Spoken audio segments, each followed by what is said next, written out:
स्थितियां होती है ना। तो मैं आपसे निवेदन करना चाहता हूं, लेकिन जनक जी किस स्थिति में रो रहे हैं, जरा यह निर्णय लेना है। एक दृश्य यह था कि बेटी को विदा कर रहे थे तो रो रहे थे मिट्टी महामर्याद ज्ञान की, और एक दृश्य वह है वाल्मीकि रामायण में स्वयं वाल्मीकि जी महाराज कहते हैं कि पत्थर की चट्टान पे जानकी जी बैठी हैं चित्रकूट की भूमि पर और अंजलि से झरने का पानी पी रही है, और इस दृश्य को महाराज श्री जनक ने देखा। बोलो सामान्य पिता अगर देखता तो उसका पत्थर का कलेजा भी टूट करके 1000 टुकड़ों में बिखर जाता। बोलो बिखर जाता कि नहीं। लेकिन एक ज्ञानी पिता ने जब अपनी प्राण प्यारी बेटी को पत्थर की चट्टान पर बैठा देख और अंजलि से झरने का पानी पीते हुए देखा तो याद रखना, याद आ गई। सोने के गिलास में पानी पीने वाली मेरी बेटी, सोने की थाली में भोजन करने वाली मेरी बेटी आज अंजलि से झरने का पानी पी रही है। तो आप कहोगे स्थिति क्या बन गई। तापस वेश जनक सिय देखी,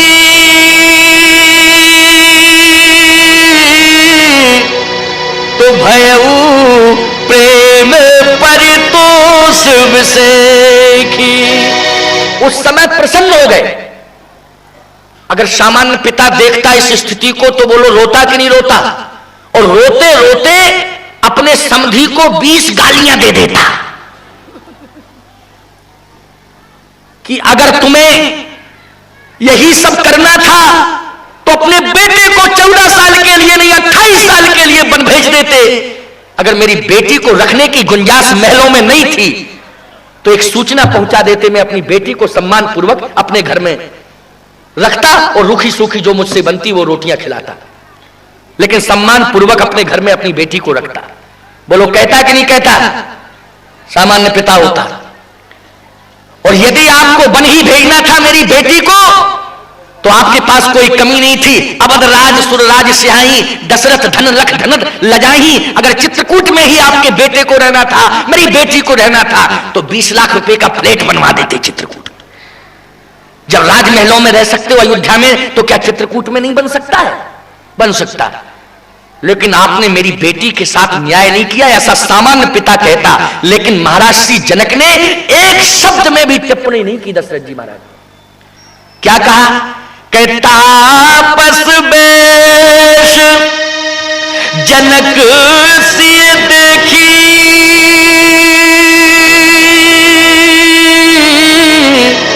तो भयऊ प्रेम परितोष विसेखी।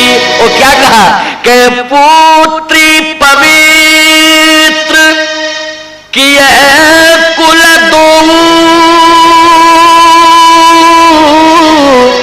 और सुजस धवल जगत सबको। हे बेटी आज मैं बहुत प्रसन्न हूं, तूने दोनों कुलों को धन्य कर दिया। दोनों कुलों को याद रखना भारतवासियों, बेटी दोनों कुलों को धन्य करती है और बेटे की कोई गारंटी नहीं एक ही कुल को न धन्य कर पावेगा। को जो तुम्हारा कुल है उसी में कलंक लगा दे। क्यों आजकल लोग बेटी पैदा होती है तो कैसा चेहरा बना लेते हैं, जैसे 7.5 ग्रह का प्रकोप हो गया हो। ऐसा चेहरा बन जाता है जैसे फिनाइल की गोली खा ली उन्होंने। ऐसा चेहरा बन जाता है उनका जब बेटी जन्म लेती है। और जब बेटा जन्म लेता है तब तो तुम 50-100 गोला बारूद चलवा देते हो। क्यों चलवाते हो? क्योंकि जन्म में हमने इसके गोला बारूद चलाया, अब ये जिंदगी भर आतंकवादी बन के बम बारूद करता रहेगा। क्यों भाई? क्या ये तुम्हारी संकीर्ण मानसिकता हो गई है? कानपुर में हमारी कथा हो रही थी, सरोजनी नगर में। जिस घर में मुझे ठहराया, मुझे बताया नहीं था कि उस घर में यह स्थिति है कि दिन 2 दिन में किसी बेटा या बेटी का जन्म होना है। नहीं ठहराना चाहिए। अगर ऐसी स्थितियां हो तो हम धर्माचार्यों को नहीं रुकाना चाहिए। बताया ही नहीं, बस शान में मर गया। जगत गुरु हमारे यहां ठहर रहे, चाहे जगत गुरु का कुछ भी हो जाए, हमारा सब कुछ बन जाए। ठहर गए हम। उसने 100 गोला बारूद पहले से मंगा रखा था और ऊपर के फ्लैट पर हमको ठहरा दिया, ऊपर के तल्ले पर हमको ठहराया, नीचे उसकी फैमिली रहती थी और 100 गोला बारूद उसने सुरक्षित रख लिए। हम कथा कह के रात्रि के 12:15 बजे आए। स्वामी जी आप प्रसाद हमका, अब तो अतिकाल हो गया है, कुछ नहीं लूंगा, तो आप विश्राम कर लीजिए। फिर मैंने कहा बस डिस्टर्ब मत करना, हम विश्राम कर रहे हैं। ऊपर हम जैसे ही भगवान श्री राम का नाम लेकर के विश्राम किए और 1 घंटा सो पाए होंगे। अच्छा, उसी समय वो दौर चल रहा था कि Osama bin Laden Jammu Kashmir में प्रवेश कर चुका है और किसी ने यह भी कहा दूसरे दिन अखबार में कि वो दिल्ली आ चुका है। तो दिल्ली से कानपुर ज्यादा दूर तो है नहीं। जैसे ही मैं सोया था और 1:30 बजे उसके पुत्र हुआ और जैसे ही पुत्र हुआ तो एक साथ उसने 100 गोला बारूद तर तर तर तर तर तर चला दिए। अब जैसे 100 गोला बारूद अकस्मात एक साथ चले तो हम तखत से नीचे आ गए एकदम। मैं समझा कि ओसामा बिन लादेन इसी घर में घुस आया, क्योंकि पहले बता देना चाहिए था हमको, वस्तुस्थिति से अवगत करा देना चाहिए था कि आप घबराना नहीं, ये स्थिति भी आ सकती है। अब वो नीचे से दौड़ता हुआ आया तो मैंने कहा निश्चित है कि वो नीचे आ गया, ओसामा बिन लादेन बचने के लिए मेरे पास आ रही है। तो जैसे ही मेरे चरणों में गिरा तो मैंने कहा कि अब चरणों में गिरने की कोई जरूरत नहीं है, हम तुम दोनों अभी धूल में मिले जाते थे। अरे बोले स्वामी जी आप क्या बात कर रहे हैं, बड़ी प्रसन्नता है, आपके आशीर्वाद से 12 साल बाद नाती हुआ है, 12 साल बाद पोता हुआ है। हमने कहा तेरे तो 12 साल बाद पोता हुआ है और 5 मिनट बाद हम यहां से गायब हुए जाते थे, क्योंकि हम हार्ट के पेशेंट तो है नहीं। काश अगर मैं हार्ट का पेशेंट होता तो निश्चित हार्ट अटैक हो जाता, हमारा हो जाता कि नहीं। इतनी प्रसन्नता, जब बेटी का जन्म होता है तो आंखों में आंसू आते हैं और तुम समझ लेते हो कि 2 लाख रुपए का कर्ज आ गया है घर में, और जब बेटे का जन्म होता है तो समझते हो 5 लाख रुपया का ड्राफ्ट आ गया है घर में। बेटे के जन्म को तुम अपनी पूंजी मानते हो और बेटी के जन्म को तुम कर्ज मानते हो। बोलो ये संकीर्ण मान सकता है कि नहीं? आज के बाद दिमाग से ये भ्रम निकाल दो और कृत संकल्पित हो जाओ कि बेटी तो वास्तव में भाग्यवानों को ही मिलती है। बेटी का जन्म तो भाग्यवानों के घर में ही होता है। इसलिए याद रखना, एक बात मैं दावे के साथ कह देना चाहता हूं, ध्यान पूर्वक हमारी बात को सुन लेना। जून के महीने में भीषण गर्मी पड़ती है ना, रात्रि के 12 बजे आपको प्यास लगती है। जून की भीषण गर्मी में आपका बेटा आपके बगल में लेटा हुआ है और आपकी बूढ़ी आंखें नहीं जा सकती हैं जल के पास जहां पर पानी जल रखा हुआ है, तो आप बेटे का ही सहारा लोगे। आप धीमी आवाज से कहते हो बउआ बेटा हमको प्यास लगी है, हम चल नहीं सकते हैं, हम देख नहीं सकते हैं, तुम 1 गिलास मुझे पानी पिला दो। तो बेटा क्या कहता है, कल से तुम्हारे बगल में नहीं लेटेंगे क्योंकि तुम हमारी नींद खराब करते हो। यह रहा बेटे का जवाब। लेकिन बेटी से बाप ने कहा नहीं था। बेटी बहुत दूर लेटी हुई थी, लेकिन बूढ़े बाप की आवाज रात्रि के 12 बजे उसके कान में पहुंची कि मेरे पिता को प्यास लग रही है। तो बिना कहे ही बेटी 1 लोटा पानी लेकर के पिता के सामने खड़ी हो जाती है कि पिताजी पानी पी लीजिए। रात्रि के 12 बजा है, लेकिन फिर भी बेटी ने नींद को भगा दिया और पिता के सामने जल लेकर के उपस्थित हो गई। कहा पिताजी पानी पी लीजिए। यह है बेटी। और बेटा, लोग कहते हैं स्वामी जी बेटा इसलिए चाहिए क्योंकि नाम चलाता है। बेटा यही मानसिकता है ना लोगों की। बेटा क्या करता है, नाम चलाता है। मैं कहता हूं कौन कहता है कि बेटा नाम चलाता है? बाप के मरने के बाद तहसील में एप्लीकेशन देता है कि इनका नाम काट के हमारा चढ़ा दिया जाए जमीन जायदाद पर। क्यों? तो बेटा नाम चलाता है कि नाम कटाता है? इसलिए याद रखो, बेटी से प्रेम करना सीखो। ये हमारे देश की बेटियां सीता है, हमारे देश की बेटी मांडवी है, हमारे देश की बेटी मदालसा है, हमारे देश की बेटी श्रुतकीर्ति है, हमारे देश की बेटी सती अनुसुईया है, हमारे देश की बेटी सावित्री है। इसलिए हमें देश की बेटी का सम्मान करना चाहिए। अन्य किसी देश की बात मैं नहीं कर रहा हूं, ये मैं भारत की बात कर रहा हूं। भारत की बेटी तो पूज्या होती है, भारत की नारी तो पूज्या होती है, इसलिए हम इनको देवी के रूप में स्वीकार करते हैं। किस रूप में स्वीकार करते हैं? देवी के रूप में। इनके नाम के बाद देवी लगा रहता ना, क्या लगा रहता? तारा देवी, शांति देवी, मालती देवी, क्रांति देवी, भगवती देवी लिखा रहता है कि नहीं? देवी। लेकिन तुम लोगों के नाम के बाद देवता लिखा रहता क्या? राम शंकर देवता, श्री शंकर देवता, श्रीधर देवता, किसी के में देवता नहीं लगा रहता। इनके में देवी क्यों लगा रहता? क्योंकि इनमें दया है। अगर कोई भूखा प्यासा इनके दरवाजे पर पहुंच जाए और कहे मुझे भूख लगी है, भोजन होगा तो दे देंगी, नहीं तो दाल चावल जरूर दे देंगी, लो बाबा किसी कुआ बावड़ी के किनारे बना पाके विश्राम कर लेना। संतोषजनक जवाब रहा कि नहीं? और तुम्हारी दुकान पर कोई पहुंच गया, बाबूजी आगे बढ़ो, सुबह सुबह से आ जाते हो, अभी कुछ बोनी बट्टा हुआ नहीं है। दूसरी दुकान पर पहुंचा, आगे बढ़ो, तीसरी दुकान पर पहुंचा, आगे बढ़ो। कितना आगे बढ़ेगा वो? हिमालय से टकरा के मर जाए कि हिंद महासागर में डूब के मर जाए? बोलो, आगे बढ़ो, आगे बढ़ो, आगे बढ़ो। अरे भाई, अगर कुछ दे नहीं सकते हो तो उससे बुरा भी मत बोलो, प्रेम की भाषा बोला करो, नारायण नारायण कह दिया करो हाथ जोड़ करके। लेकिन ये तुम्हें क्या कहने का अधिकार है? इतने मोटे ताजे हो, काम करना नहीं आता है, भीख मांगने चले, आगे बढ़ो। दंड देने का अधिकार परमात्मा को है, तुमको नहीं है, याद रखो। उसने कर्म किया है, ईश्वर उसे सजा देगा। लेकिन तुम ऐसी बानी बोलिए कि मन का खोए, ऐसी बानी बोलो कि हृदय का दुख ही मिट जाए। ऐसी बानी मत बोला करो कि हृदय को वेदना पहुंच जाए। इसलिए इस बात का ध्यान रखा करो। तो आज महाराज श्री जनक कहते हैं, बेटी तूने दोनों कुलों को धन्य कर दिया है। पुत्री पवित्र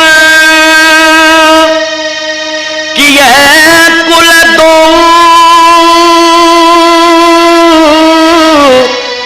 सुजस धवल जग के सबको। हे बेटी, तूने दोनों कुलों को धन्य कर दिया है। तूने पिता के कुल को भी धन्य किया है और तूने पति के कुल को भी धन्य किया है। आज मेरा जीवन कृतार्थ हो गया। तो जितने मंत्री थे उन मंत्रियों ने पूछा, क्योंकि मंत्रिमंडल भी चित्रकूट साथ में गया था, तो मंत्रिमंडल ने कहा महाराज एक बात समझ में नहीं आ रही, जब बेटी की विदा कर रहे थे तो उस समय रो रहे थे, और बेटी को इस समय आपने दुखी अवस्था में देखा तो आप प्रसन्न हो रहे हैं, तो अंतर समझ में नहीं आ रहा है। महाराज श्री जनक ने कहा, अब मैं समझा देता हूं। कैसे? जिस समय मैंने बेटी को मिथिला में देखा और मैं विदा कर रहा था, तो उस समय मेरे मन में प्रसन्नता के आंसू नहीं थे, का फिर करुणा के आंसू थे। क्यों थे करुणा के आंसू? हमारे यहां एक बहुत अच्छे मनीषी हुए हैं, गोस्वामी बिंदु जी, नाम सुना होगा, गोस्वामी बिंदु जी, बहुत अच्छे, बहुत अच्छे। उनका एक छंद मुझे याद आ रहा है, कह देखत ही सिय मूरत को, निज अंग विसूरत खोवन लागे। मिथिला में महाराज श्री जनक, देखत ही सिय मूरत को, निज अंग विसूरत खोवन लागे। ओ मंत्री सवे मन मौन धरे, मिथिलेश की मूरत जोवन लागे। कह मानो विराग की राख महीप, और दृगंचल बिंदु सुधोवन लागे। कह ज्ञान की तो मर्याद मिटी, हा जान की रोवन लागे। हा जान की रोवन लागे। जान की कह करके रोने लगे। तो कहा आप रो क्यों रहे हैं? आप कहे इसलिए रो रहे हैं, चित्रकूट में हम इसलिए प्रसन्न हैं, उस समय इसलिए रो रहे थे कि मेरा नाम विदे है और मेरी बेटी को कहते हैं वैदेही। क्या कहते हैं? वैदेही। मेरे नाम से ही उसका नाम वैदेही पड़ा, क्योंकि मेरा नाम विदे है, बेटी का नाम वैदेही। इतने बड़े साम्राज्य की बहू बन करके जा रही है कि जहां अवध राज सुर राज सिहाही, दशरथ धन लख धनत लजाही। इतने बड़े संपत्ति वाले साम्राज्य की बहू बन करके जा रही है, कहीं विदेह की बेटी वैदेही संपत्ति को पाके सिद्धांत ना भूल जाए, इस बात का मुझे रोना आ रहा था। लेकिन आज मेरी बेटी ने संपत्ति में ठोकर मार के सिद्धांत को वर्ण करके, चित्रकूट के झरने के पानी को अंजलि से पी करके सिद्धांत की रक्षा की है। इसलिए पुत्री पवित्र किए कुल दो, सुजस धवल जग का सब को। बेटी तूने पिता के कुल को भी धन्य कर दिया और तूने पति के कुल को भी धन्य कर दिया, क्योंकि आज तूने संपत्ति को नहीं देखा, सिद्धांत को देखा है। इसलिए हमारे देश की बेटी तो सिद्धांत को स्वीकार करती है। किसको स्वीकार करती है? सिद्धांत को। हमारे देश की बेटी को संपत्ति पर नहीं मरना चाहिए, उसे सिद्धांत को स्वीकार करना चाहिए। हमारे यहां एक बड़े सुंदर संत हुए हैं, वो कहते थे कि अपने पति की गूदड़ी, यहां गूदड़ी किसको कहते हैं? कथड़ी को कहते हैं ना, कथड़ी को। हमारे एक संत कह रहे थे, हमारे देश की बेटी जब बहू बन करके जाती है तो किस सिद्धांत को स्वीकार करती है? कि अपने पति की गूदड़ी ओढ़त हो ये निसंग, लेकिन पर पुरुषा की चूनरी ओढ़त लगे कलंक। याद रखना भारत की देवियों, अपने पति के हाथों से फटी हुई धोती को स्वीकार कर लेना, लेकिन अन्यायी अत्याचारी पर पुरुष की 2000 की बनारस की साड़ी में आग लगा देना, यही तुम्हारा धर्म है, यही उत्कृष्ट धर्म है। आज किशोरी जी के सिद्धांत पर महाराज श्री जनक ब्रह्मज्ञानी होने के बाद भी बलिहार हैं। किशोरी जी की विदा हो रही है, माता सुनैना ने अपनी गोद में बिठा लिया, और जैसे ही माता सुनैना ने अपनी गोद में बिठाला तो देखो, मां का धर्म कहता है जब बेटी को विदा करने लगे तो उसे शिक्षा अवश्य दे। और क्या शिक्षा देना चाहिए, ये बात तुम नोट कर लो, बहुत बढ़िया बात है, यही शिक्षा देना। जिस समय गोद में बिठा लिया तो शिक्षा दे रही हैं। क्या शिक्षा दे रही हैं? बेटी सास ससुर गुरु सेवा करहु। देखो, सास की सेवा बताई कि सास की सेवा करना, तब ससुर गुरु सेवा करहु, ओ पति रुख लख आयुष अनुशरहु। अच्छा, गुरु का स्थान तो तीसरे नंबर पर कर दिया, सास ससुर गुरु सेवा करे।